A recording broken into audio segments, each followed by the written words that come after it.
Saudara dan sahabat terkasih, jumpa lagi dengan saya di Remah Iman. Salam sehat untuk kita semua. Video kali ini saya hendak berbagi cerita, berbagi pengalaman tentang apa yang pernah saya baca, apa yang pernah saya dengar, ucapan-ucapan beberapa orang. Ucapan itu seperti ini: apa yang engkau sukai belum tentu disukai oleh orang lain. Bahkan lebih dari itu, apa yang engkau sukai mungkin itu bosan bagi orang lain. Jadi hal ini yang kadang-kadang terjadi dalam kehidupan kita setiap hari dan jarang kita sadari. Jadi kalau misalnya ada pertemuan resmi atau secara spontan diceritakan? Bisa terjadi dua-duanya, tetapi lebih kepada hal yang spontan. Kalau dalam konteks sesuatu yang sifatnya spontan, ya contohnya ketika saya menceritakan tentang pengalaman saya menceritakan berapi-api, dan saya baru menyadari ketika saya melihat respon seseorang atau beberapa orang tidak terlalu minat mendengarkan. Tetapi kalau di dalam suatu acara resmi, hal tidak disukai itu ada, tapi kekuatannya itu sedikit, akan bahkan lemah. Karena ketika seseorang atau beberapa orang duduk bersama dalam konteks resmi, itu pasti mereka berkumpul dalam satu visi dan misi. Ada tema yang memang yang mau dicapai bersama, ada tema yang mau dibahas bersama, dan tentu ada goal yang mau dicapai. Itu biasanya orang-orang berkumpul fokusnya kepada satu tema itu. Tetapi yang saya mau ceritakan di sini adalah hal-hal spontan yang terjadi. Jadi kadang-kadang kita merasa topik pembicaraan kita itu menarik, gitu, disukai oleh orang lain, dan kita akhirnya mencerita menggebu-gebu.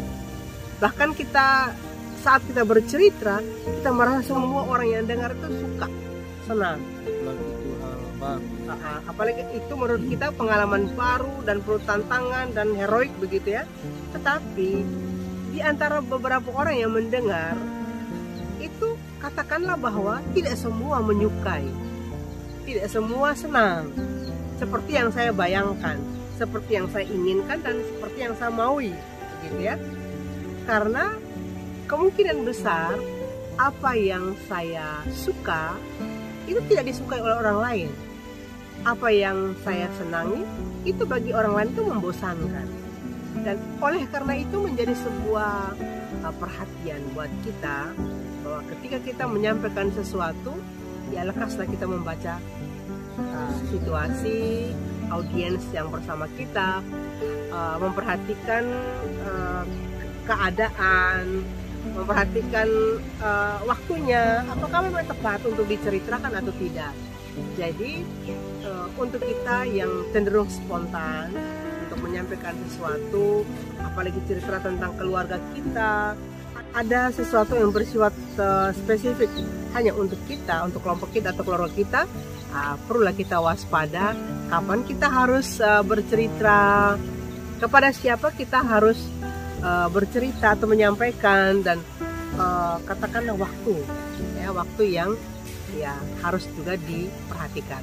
Lagi di tempat baru ya, seperti sekarang ini, ada banyak faktor yang mempengaruhi, apalagi di tempat yang baru seperti ini di Kalimantan. Perbedaan kebudayaan, pengertian, latar belakang pendidikan mungkin sangat mempengaruhi ketika mereka mendengarkan atau cerita. Ya betul sekali. Jadi tidak hanya ketika kita ada di Kalimantan, tapi supaya menjadi pengetahuan bersama kita bahwa untuk berhadapan dengan orang baru, tempat baru, budaya baru, kebiasaan-kebiasaan, hendaknya kita itu lebih dahulu kita banyak mendengar, lebih banyak belajar. apa yang menjadi pengalaman kita sebelumnya, walaupun itu luar biasa, kita perlu sebuah kerendahan hati yang besar untuk tidak menonjolkan apa-apa saja yang telah menjadi pengalaman kita yang luar biasa dan hebat itu. Karena tempat baru punya cerita baru, orang-orang baru, kebiasaan baru, dan itulah yang pertama sekali kita perlu beradaptasi. Ya, kita perlu menyesuaikan diri. Kita perlu mendengarkan kisah mereka. Kita perlu mendengarkan kebiasaan mereka. Kita perlu mengetahui apa yang menjadi kebutuhan mereka, dan masih banyak lagi yang dalam perjalanan waktu itu kita pasti akan memperoleh kekayaan. Nah, di sana setelah kita sudah berjumpa berulang kali bersama masyarakat setempat, keluarga-keluarga, dari kisah mereka, dari cerita mereka, dari pengalaman mereka, kita akan menempatkan, kita akan seperti membuat satu pos tertentu ya, oh, berhadapan dengan keluarga ini, dengan kisah seperti ini, kita dapat berbagi pengalaman kita yang ini.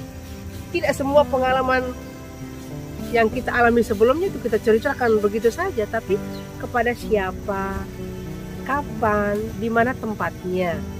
Nah, kepada beberapa orang, kepada semua orang ya, kepada anak-anak, kepada remaja dan kaum muda. Jadi kita sudah bisa membagi, memposisikan atau membuat plot kisah pengalaman kita untuk kita berbagi. Dan disitulah justru lebih efektif bagi kita, lebih tepat sasaran, karena respon dari mereka itu akan membuat sesuatu hal baru bagi kita. Mungkin kita juga akhirnya belajar dari mereka. Nah, kita menyampaikan pengalaman-pengalaman kita, saat itu juga secara serta-merta kita membaca dan mempelajari respon-respon mereka. Nah, dengan respon-respon mereka itu kita akan memiliki pengalaman baru. Oleh karena itu kita mulai memikirkan kembali, oh, cara saya mengemas cerita itu mungkin caranya mungkin saya harus perbaharui dengan anak-anak, orang muda, dengan orang tua ya, dengan kelompok tertentu ya. Cara bicara saya, cara penyampaian saya itu akan semakin diperkaya dengan pengalaman mereka, bukan pengalaman kita. Nyata ya. Ya, jadi akhirnya kita semakin hari itu justru semakin aktual, semakin nyata hidup di tengah-tengah masyarakat, bukan hidup di dalam bayangan atau bukan hidup di dalam idealis. Benar-benar kita menyatu, satu rasa, satu hati. Nah, seperti misi awal saya di Kasih Mandiri Bersinar, hidup bersama orang terlantar, anak-anak jalanan, untuk orang-orang kecil, itu dengan kalimat menjadi orang dalam. Itu jauh lebih efektif daripada kita membawa, kita punya visi misi yang luar biasa tetapi kita tidak membaca situasi, tidak membaca keadaan. Visi misi boleh luar biasa, tetapi bagaimana kita membawakan itu di dalam kehidupan sehari-hari yang lebih aktual, lebih nyata, lebih menyentuh, tepat sasaran, supaya jangan ada putus asa dan juga berkecil hati.